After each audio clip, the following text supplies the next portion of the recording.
Laban na, panibagong araw, panibagong tuklas. Mga kababayan, meron nga kaming bagong natuklasan na isang coffee shop tapos meron pang ramyun. Bagong kaalaman na naman ito para sa mga taga-Bungabon. Bukod nga sa mga nagsasarapang kape at iba't ibang ramyun instant noodles, ay makakakain din kayo dito ng masarap na merienda. Tulad na nga lang ng kanilang overloaded nachos. Meron din sila dyang cheesy french fries. Huwag nyo rin palalagpasin ang kanilang ipinagmamalaking coffee heist carbonara na talaga nga namang napaka-creamy. Kung ang hanap nyo naman ay rice meal, don't worry dahil meron sila ditong sisig at masarap na chicken. Kaya kung ikaw ay taga-Bungabon o malapit ka lang dito sa Bungabon, idagdag mo na itong aming panibagong natuklasan sa iyong listahan ng mga pupuntahang kainan. Gawing mas exciting ang banding at gawing mas masaya ang usapan kaharap ang masasarap na kape. Ito nga ay inyong matatagpuan dito sa Barangay Rizal sa bayan ng Bungabon. Maligayang pagdating sa bago ninyong tambayan, ang Coffee Heist. Madali nyo nga lang makikita ang Coffee Heist dito sa Barangay Rizal. Kasi naman kahit yung nasa loob, kitang-kita nyo kung sino ang mga kumakain. Pagpasok nga namin ay agad naming nakadaupang palad ang may-ari nito na si Sir AJ Bulandos. Taong 2023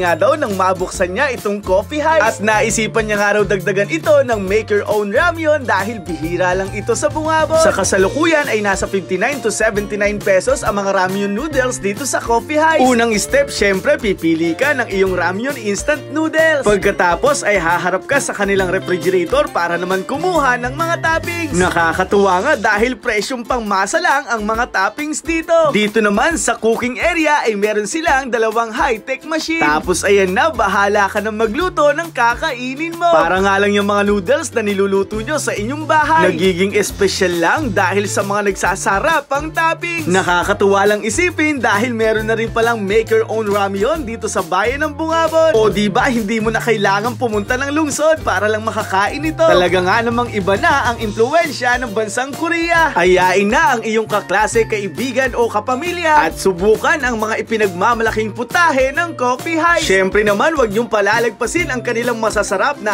iced coffee dito na talaga nga namang panglaban sa tag-init. Lalo na yung caramel macchiato, yung strawberry, yung coffee jelly at iba't ibang masasarap na frap. Bagong tuklas na naman ang nangyari sa atin ngayon. Ito pong muli si Quiz Philip, isang proud probinsyano at isang proud Novoecijano mula sa bayan ng Loob. Kasama si Elias, si Dugong at si Ispen. Kami po ay patuloy na naghihikayat na suportahan at tangkilikin natin ang hanap buhay ng ating mga kababayan. Maraming salamat sa pagsama hanggang sa muli. Paalam, ingat and God bless. Laban na. Ay teka nga pala. Shoutout nga po pala sa mga followers namin na nagmula pa sa lalawigan ng Pangasinan. Iba talaga ang nagagawa ng social media. Maraming salamat po. Bye-bye!